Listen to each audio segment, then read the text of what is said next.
எப்படி தெரியுமா இருக்கு?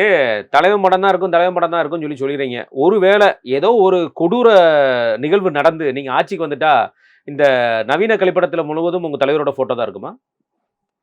எது கக்கூசுல எங்க தலைவன் போட்டோவா? நான் கூட நாகரிகமாக நவீன கழிப்பிடம் தான் நான் சொன்னேன். கக்கூஸ்ன்னு சொல்றது நல்லாவா இருக்கு? அநாகரிகமா இல்ல? புரியல. இப்போ என்னங்க நீங்க ஆண்கள் கழிப்பிடத்துல எங்க தலைவரோட போட்டோவோ, பெண்கள் கழிப்பிடத்துல திருசாணி போட்டோவோ வைப்பாங்கங்கிற நீங்களா சொல்ல வர்றீங்களா?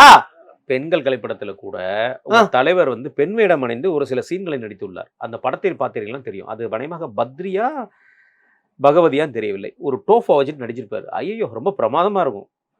பரவாயில்ல. இந்த இடத்துலயாவது உங்களை வந்து புரியுதுங்களா? பரவாயில்ல. என்னன்னு தப்பா ஏங்க பிரமாதமா இருக்குன்னு சொல்றது நினைச்சு பயப்படுறீங்களா? ஐயோ அது இல்லைங்க. பிரமாதங்கிறது கிடையாதுங்க. உறவுகளை தப்பா பேசாம இருக்கீங்களா? அது வரைக்கும் உங்களுக்கு ஒரு சல்யூட். நாங்க எதுக்குங்க பேசணும்? அது அவரோட தனிப்பட்ட முறையில் உள்ளது.